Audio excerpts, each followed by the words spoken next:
আহারে কি অপরূপ দৃশ্য! এখানে হেঁটে চলেছি একাই। I love Kasol. এই হচ্ছে বিখ্যাত গুরুদ্বারা।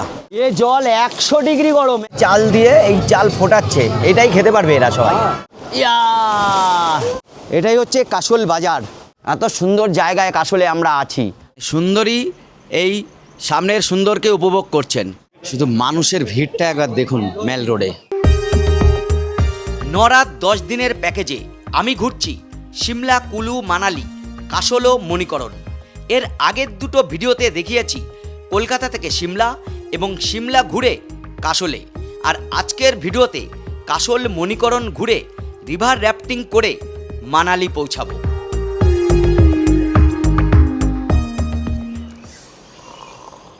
Good morning. সকালে ঘুম থেকে উঠে একেবারে আমার হোটেলের বাইরে থেকে দেখুন, রুম থেকে কি দৃশ্য। এই যে ক্যাম্পগুলো রয়েছে তার ওইদিকে বয়ে চলেছে এই হচ্ছে পার্বতী নদী। আমার রুম থেকে এই দৃশ্য কাশোলে। তো এই হোটেলে থেকে আর এই জায়গায় এসে কেমন লাগছে বলো তো একবারে। মানে আমি তো এক কথায় অভিভূত। মানে এইরকম দৃশ্য আমি আগে মোবাইলে দেখেছি, কিন্তু এইরকম সরাসরি চোখের সামনে এরকম পার্বতী নদী বয়ে যাচ্ছে আর এইরকম একটা সুন্দর একটা বরফাবৃত একদম পাহাড় সামনে, সে দেখে আমরা অভিভূত। আমি সিমলা ট্যুর করছি 5 রাত 6 দিনে, ট্রেনে যাওয়া আসা দিয়ে সেটা 9 রাত 10 দিনে। আর এইটার আমার টোটাল খরচ পড়েছে 13,800 টাকা। তো সেটা একেবারে পুষিয়ে যাচ্ছে সিমলা ট্যুরে এসে। এই হচ্ছে আমাদের হোটেল। এই দিকটা দেখুন, পুরো মানে একদম স্বর্গের মতো। এটা হচ্ছে একটা camp, river side camp. River side ক্যাম্পগুলো এইরকম হয়। এগুলো খুব সুন্দর, এখানে থাকতে পারলেও বেশ ভালোই হয়। একেবারে নদীর পাড়ে বসে এখানে সময় কাটানো যায়। তো এই হচ্ছে পার্বতী নদী। আমরা এখন কাশোল বাজারের উপর দিয়ে হাঁটছি। অতীব সুন্দর কাশোল।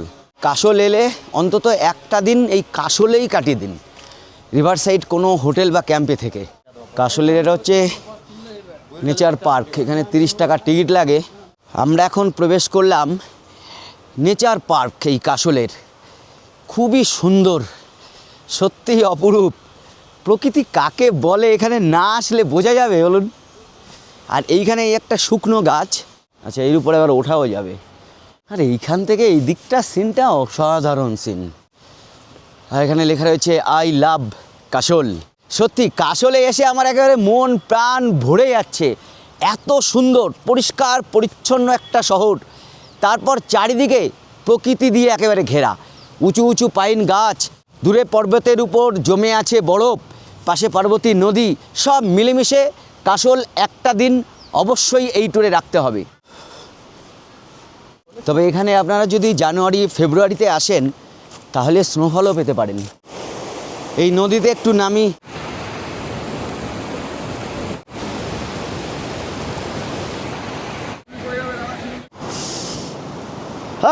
আরে কোথায় আছি দেখুন, পার্বতী নদী, দূরে পাহাড়ে বরফ জমে আছে। মানে এর যে প্রকৃতি, এটা ভাষায় ব্যাখ্যা করা যায় না। সত্যি বেঁচে থাকলে জীবনে অবশ্যই একবার কাশোলে আসবেন। এইখানে সিনটা দেখুন, এই ব্রিজের উপরে ঘোড়া রয়েছে, তার উপরে বরফ জমে আছে। অসাধারণ কিন্তু এই জায়গাটা। এই পার্বতী নদী চলে গেল একদম সোজা এদিকে। আপনারা আসলে অবশ্যই এই নেচার পার্ক দিয়ে নামতে হবে। মানে বাজারের কাছে বলবেন কাশোল নেচার পার্ক, সেইখান দিয়ে 30 টাকা টিকিট কেটে তারপরে এখানে নামতে পারবেন। না হলে নামাটা একটু রিস্কি আর। এটা পার্বতী নদীর উপনদী। এই উপনদীটাই ওই সোজা ওখানে পার্বতীতে মিশেছে। এই গাছটা দারুণ লাগছে। হ্যাঁ, এটাই হচ্ছে কাশোল বাজার। এবার আমরা যাচ্ছি কাশোলের বিখ্যাত ব্রিজে। এইবার পার্বতী নদীর উপর কাশোলের এই ব্রিজের উপর দিয়ে আমরা এবার হাঁটছি। এই ভাইয়া, ये घोड़े किधर जा रहा है? किधर जा रहा है घोड़े? गाँव में जा रहा है? तुम्हारा नाम क्या है? सन्नी। सनी। सनी भाई के साथ আমি এখন হিমাচলি হয়ে গেছি। ও সনি ভাই। কাশোলের এই জায়গাটা সব থেকে সুন্দর বলা যায়। আর পার্বতী নদীর এইখানেও কিন্তু হট স্প্রিং রয়েছে, গরম জল, প্রচণ্ড গরম, একদম ন্যাচারাল, এটা দেখাই যাচ্ছে। মানে মণিকরণ যেতে হবে না, আপনি কাশলেই পেয়ে যাবেন এই দৃশ্য। আমার তো মনে হচ্ছে এর টেম্পারেচার অনেক বেশি হবে। ये बजरी है बजरी। बजरी? हाँ अच्छा, बजरी मतलब क्या है? ये लेटर डालने के लिए। আচ্ছা আচ্ছা। কাশলে আমি এখন পার্বতী নদীর পথে পথে হেঁটে চলেছি একাই। আর এই যে পার্বতী নদী না, তার দুপাশে প্রচুর উষ্ণ প্রস্রবণ রয়েছে। এই ভাই এখানে কি করছে? এ দিয়ে বাদ দিচ্ছে। क्या कर रहा है भैया?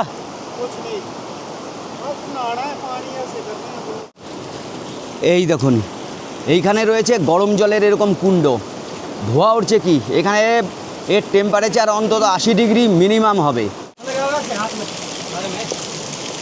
ওরে বাপরে, এ জল 100 ডিগ্রি গরম, 100 ডিগ্রি মিনিমাম। আর এই জলের সঙ্গে অন্য জল মিশিয়েই ভাইরা স্নান করছে এখানে। কাশলে বাবা বিশ্বনাথ ভ্রমণ সঙ্গী আমাদের এই হোটেল দিয়েছে, হোটেল ট্রিপল এইচ।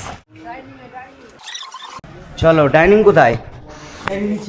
আমরা এখন যাব মণিকরণ। মণিকরণ যাওয়ার আগে ব্রেকফাস্ট করে নিচ্ছি। আর ব্রেকফাস্টটা কোথায় করছি সেটা দেখাই। ব্রেকফাস্টে রয়েছে লুচি, আলুরদম এবং বোঁদে। আর এটা খাচ্ছি, এই দেখুন সামনে হচ্ছে এই সিন, আর এর এদিকে এই সিন। দেখলে হবে। সকাল থেকে এই পর্যন্ত কাশলে যা যা কিছু ঘুরে দেখার আছে সেগুলো ঘুরে দেখলাম। আর এবার শুরু হচ্ছে কাশলের দ্বিতীয় পার্ট। আজকের তারিখ হচ্ছে 22শে মার্চ, আর এখন সময় হচ্ছে সকাল 10টা। প্রথম পার্টটা দেখানোর পর এবার আমরা এখান থেকে গাড়ি নিয়ে চলে যাব মণিকরণ, ওই দিকটা ঘুরিয়ে আনবো। তারপর ওইখান থেকে সোজা চলে যাব মানালি। তো এই সমস্ত কিছু নিয়ে আজকের এই ভিডিও হচ্ছে। আর এই একজন সুন্দরী এখানে দাঁড়িয়ে আছে, মানে সুন্দরী এই সামনের সুন্দরকে উপভোগ করছেন। কেমন লাগছে? খুব ভালো। সামনের এই নদী আর এই দৃশ্যে পুরো মনটা জুড়িয়ে যাচ্ছে। তাই? হ্যাঁ। বাহ। নদীর পাড় বরাবর এরকম ক্যাম্প রয়েছে।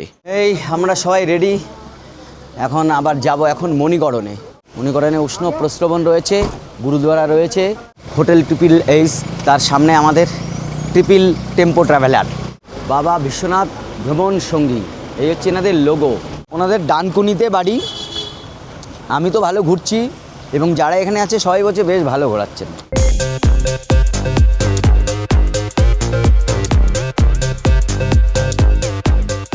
কাশল থেকে মণিকরণ যাওয়ার এই রাস্তাটুকু চোখ ফেরাতে পারবেন না আপনি। মণিকরণ যাওয়ার পথ কি অপরূপ প্রাকৃতিক শোভা দেখুন। কাশল থেকে মণিকরণ মাত্র 4 কিলোমিটার রাস্তা, পুরোটাই খাড়া পাহাড়ি পথ।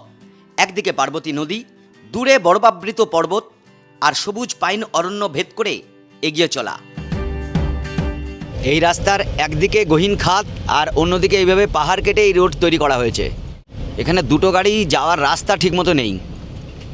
চলে এলাম সম্ভবত গুরুদ্বারা মণিকরণ। এই আমাদের গাড়ি এখানে দাঁড়াবে, এবার আমাদের পায়ে হেঁটে যেতে হবে। এই যে টুপিটা বাবা বিশ্বনাথ ভ্রমণ সঙ্গী আমাদের প্রত্যেককে দিয়েছে। টুপি পরে গেলে এক জায়গায় অনেকে থাকলেও খুঁজে পাওয়া যাবে। বাঁদিকে হচ্ছে গুরুদ্বারা। এই গুরুদ্বারাটা অনেক বড়, নদী ক্রস করে ওপারে যেতে হবে। আমরা এদিকে নামলাম, এদিক থেকে হেঁটে আসছি। আর এইখান থেকে এই যে সিঁড়ি করা রয়েছে, এই সিঁড়িতে নেমে আপনাকে গুরুদ্বারায় যেতে হবে। খানিকটা নিচে যেতে হচ্ছে, নদীতে ব্রিজ আছে, ব্রিজ পার হব। এই হচ্ছে গুরুদ্বারা, এইখান দিয়ে যেতে হবে এই ব্রিজের উপর দিয়ে।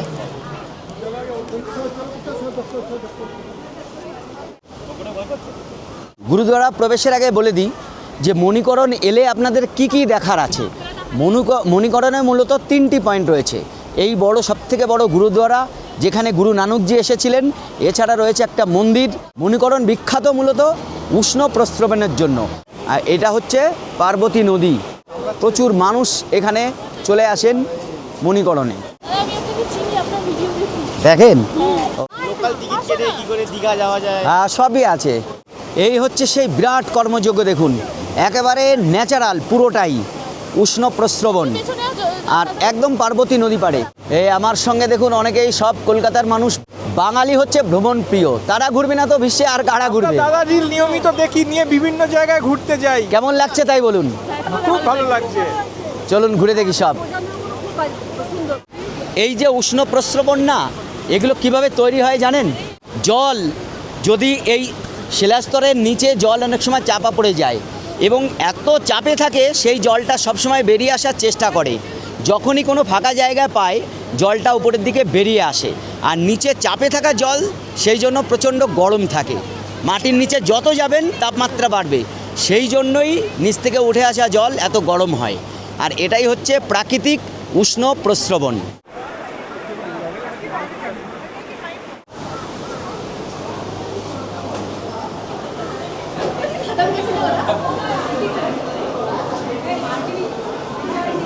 উষ্ণ প্রস্রবণের জল এই দেখুন এখানে, এইখান থেকে আপনারা স্নান করে নিতে পারবেন। এই জায়গায় খুব সুন্দর জায়গা করা রয়েছে স্নানের জন্য। জল কিন্তু বিরাট গরম জল।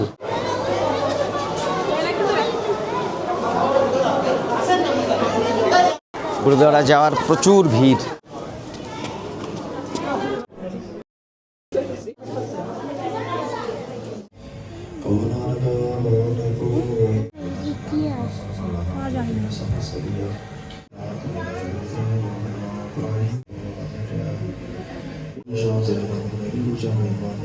এই মহাপ্রসাদ।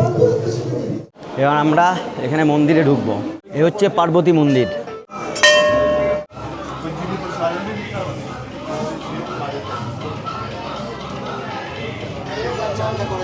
এই হচ্ছে মেন মন্দির, পার্বতী মন্দির।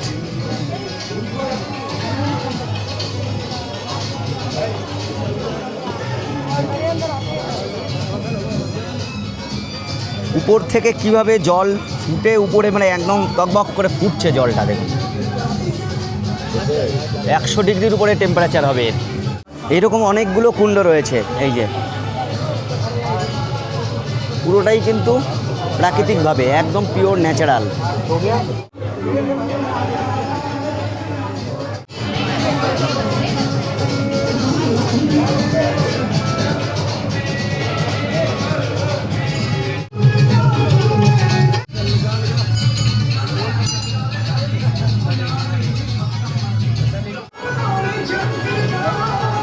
মেন জলটা এই নিচ দিয়ে পাইপের মাধ্যমে বেরোচ্ছে, প্রচুর জল বেরোচ্ছে, যার জন্য এত ধোঁয়া উঠছে।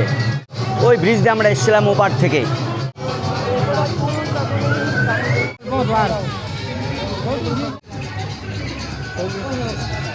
এই যে এখানে চাল, মানে এত গরম জল 100 ডিগ্রির উপরে, এই জন্য সবাই এই যে চাল দিয়ে এই চাল ফোটাচ্ছে। এটাই খেতে পারবে এরা সবাই।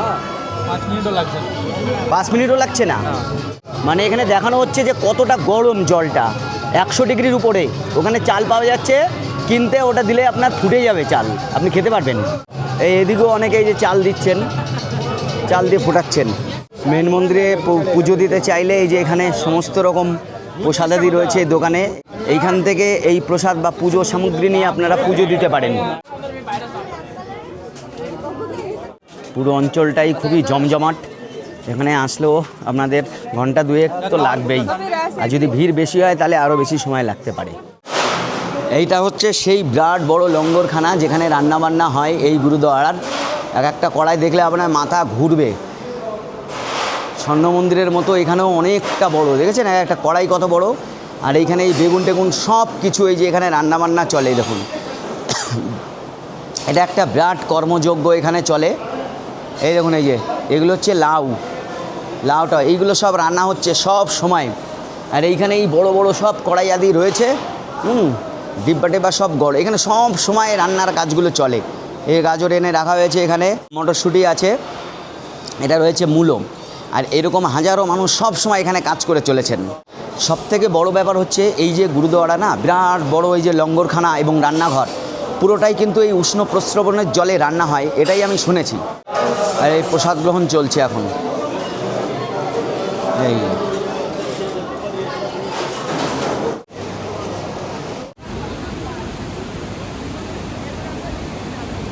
তো এইখানে যতটুকু সময় কাটালাম আমার দারুণ লাগলো।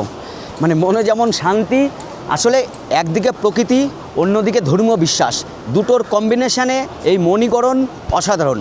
এই মন্দিরটার পাশ দিয়ে আপনি যদি নিচে নেমে যান তাহলে স্নান করতে পারবেন এখানে ভাই। এই যে এই জায়গাটা জল আনা হয়েছে পাইপ লাইনের মাধ্যমে, আর এইখানেই ম্যাক্সিমাম মানুষ কিন্তু স্নান করছেন। স্নানের জন্য এটা আদর্শ একেবারে। মানে কীরকম সুইমিং পুল বানিয়ে রেখেছে, অনেকটা বড়। এইখানে একসঙ্গে অনেক মানুষ স্নান করতে পারবে এই কুণ্ডে। এখানকার জলটাও বেশ পরিষ্কার আছে। বাপরে, দারুণ গরম জল। এটাই স্নান করলে বেশ কিছু রোগের উপশম হয়, যেমন জ্বরবাত ইত্যাদি নানান রকম হয়। ইয়া, এখানে স্নান করা বেশ সহজ, জলও গরম, ঠান্ডাও কম আছে। আর এই দিকে পরপর রয়েছে সব, এই যে জামাকাপড় চেঞ্জ করতে পারবেন ভেতরে, মানে মহিলা পুরুষ দুজনেরই রয়েছে। এর সামনে হচ্ছে এই গুরুদ্বারা। আচ্ছা, এই হচ্ছে মেন মন্দির এবং গুরুদ্বারা, আর নিচ দিয়ে বয়ে গেছে পার্বতী নদী। এই মণিকরণ হচ্ছে পার্বতী উপত্যকা এবং পার্বতী নদী পাড়ে অবস্থিত। এই সমস্ত বাড়িঘরগুলো যেভাবে আছে না, যে কোনো সময় ধস নামবে। এখানে এসে লেবু জল খাচ্ছি, বিহারি ভাই আছে, ও বানিয়ে দিয়েছে। তো আমরা মণিকরণ, গুরুদ্বারা, পার্বতী মন্দির এইগুলো ঘুরে এলাম। এখন আবার আমরা আমাদের হোটেলে এসেছি, লাগেজপত্র আমাদের গোছানো হয়ে গেছে। এখানেই খাবার খাওয়ানো হবে, দুপুরের খাবার খেয়ে আমরা এখান থেকে রওনা দেবো মানালির উদ্দেশ্যে। আর যাওয়ার পথে রিভার র্যাফটিং যদি করা যায় তো সেটাও করে দেখাবো।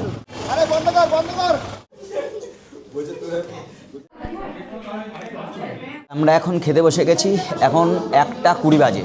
আজকে দুপুরে আমাদের মেনু ভাত ডাল তো আছে, তার সঙ্গে ডিম আছে, দুটো একসঙ্গে দিয়েছে, বাঁধাকপি, বেগুনি, আর এর সঙ্গে এরকম জলের বোতল প্রত্যেককে একটা।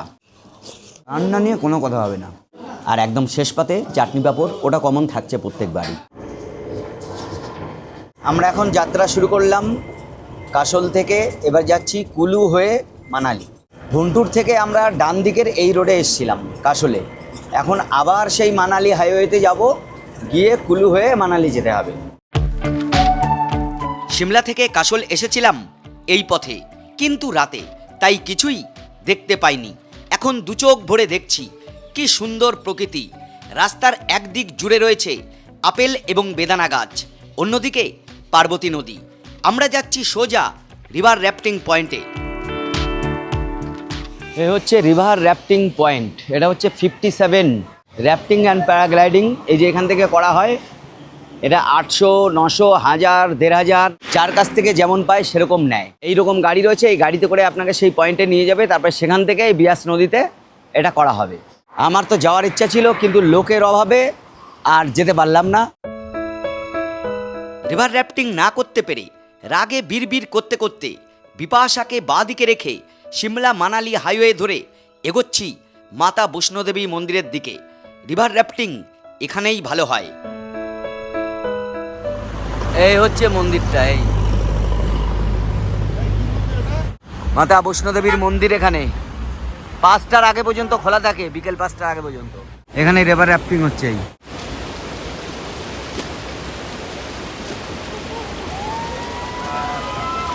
এই একটা দেখুন কি অবস্থা।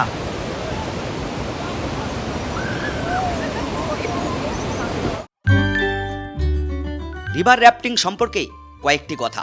প্রথমত, রিভার র্যাফটিং করতে গেলে অবশ্যই দরদাম করবেন, কারণ ওরা অনেক বেশি বলে থাকে।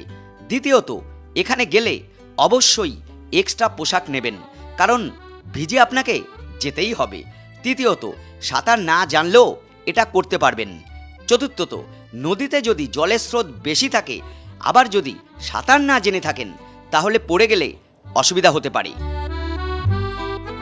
এই যে এখানে এই যে সব রিভার র্যাফটিং করে আসছে, নদীর স্রোত কিন্তু এই দিকে গেছে, তাই অনেক দূর থেকে আপনাকে নামিয়ে দেবে।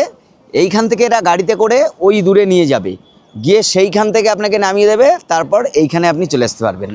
আমি একা, এবার একা এরা নিতে চাইছে না। আপনারা এলে অবশ্যই গ্রুপ করে যাবেন, ভালো লাগবে। ভয় লাগবে, ভয় থাকবে, কিন্তু কি বলুন তো, কোনো অসুবিধা হবে না, আপনারা করতে পারবেন। এই নদীর পাড়ে অনেকক্ষণ বসলাম, চা পান করলাম, বেশ ভালো লাগলো।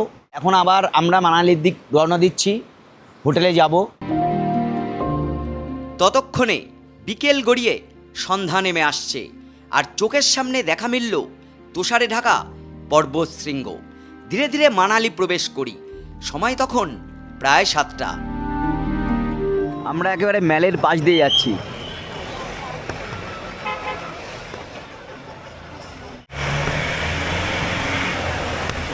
পৌঁছে গেলাম আমাদের হোটেলে, হোটেল মোনাল। আমাদের ট্যুর এজেন্সি এইরকম জায়গায় রাখছে মানালিতে। এখানে আমরা 3 রাত থাকবো, বিরাট বড় হোটেল, এবং বাইরে থেকেই একেবারে ভালো লাগলো হোটেলটা দেখে। এবার ভেতরে ঢুকি, দেখা যাক কি অবস্থা। সব চাবি বন্টন হচ্ছে। এটা কোথায় আছে? 201, 2, 3 রুম পেলাম, 207 নম্বর রুম। বাপ রে বাপ, সে তো বিরাট বড়। বেড তো ঠিক আছে, দুজনের জন্য এনাফ। আমি আছি একা। এখানে আবার দুটো চেয়ার, একটা টেবিল, আবার এই দিকেও দেখছি দুটো। আচ্ছা, নিচটা এরকম রয়েছে, পরিষ্কার পরিচ্ছন্ন আছে রুম। রুমের সাইজটা হচ্ছে বিরাট বড়। এদিকে চায়ের সরঞ্জাম, জল গরম ইত্যাদি ইত্যাদি এখানে রয়েছে। আর এদিকে টিভির ব্যবস্থা রয়েছে। এর আবার দুটো দরজা আছে, একটা এই দিক দিয়ে আছে, আর এই হচ্ছে লিফটের ব্যবস্থাও রয়েছে এখানে। আর এই হচ্ছে ওয়াশরুম। ওরে বাবা, এর মধ্যে তো ফুটবল খেলা যাবে মনে হচ্ছে। হ্যাঁ, এদিকে বেসিন রয়েছে, মানে এটা একটা রুমের সমান। রুম আমার পছন্দ হয়েছে, যথেষ্ট ভালো। যদিও আমার মনে হয়েছে এই হোটেলটা ম্যাল থেকে একটু দূরে। এখন পায়ে হেঁটে ম্যালে যাওয়া যাবে নাকি অটোতে করে ম্যালে যেতে হবে, সেটা আমি যখন যাব তখন আপনাদের জানিয়ে দেবো। এই আসার সঙ্গে সঙ্গে আমাদের এখানে দেওয়া হয়েছে গরম গরম সিঙ্গারা, তার সঙ্গে কফি। ঠিক আছে, খাবার দাবার সব ঠিক আছে। তো এখন আমি যাব মানালি ম্যাল রোডে। হোটেলে এখনও রয়েছি, বেরোবো আর দেখবো এখান থেকে কত সময় লাগে, আর ম্যালে গিয়ে কী কী পাওয়া যায়, কী ব্যাপার, সমস্ত কিছু দেখাবো। চলুন যাই।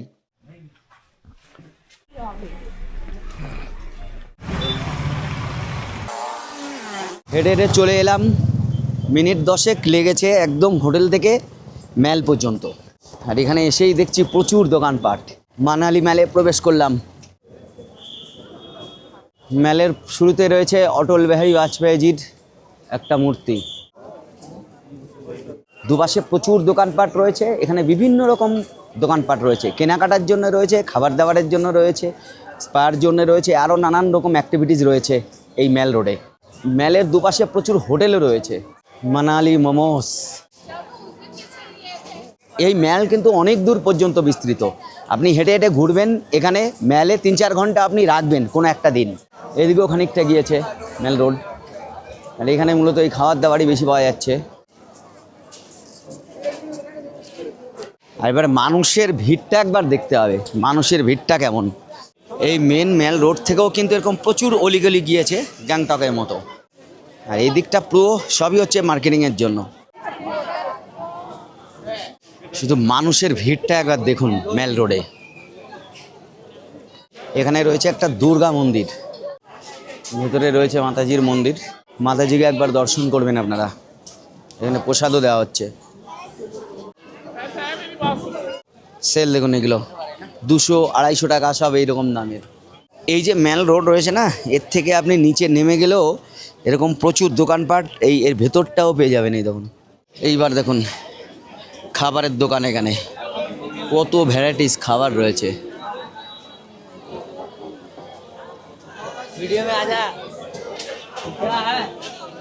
हाँ हाँ क्या है ये वीडियो वायरल होगा? हाँ हाँ सब वायरल होगा। Viral viral. ये क्या है? ये रसमलाई है। रसमलाई रसमलाई गरम गरम रसमलाई। একদম গরম গরম রসমালাই। জিলাপি ভেজেছে কত দেখুন। পর পর এখানে খাবারের দোকানগুলো রয়েছে। হ্যাঁ, বার্গার থেকে শুরু করে সমস্ত কিছু, সব কিছু পাবেন। এই যে দেখুন, এইখানে নানান শোপিস রয়েছে। এই যে এইখানে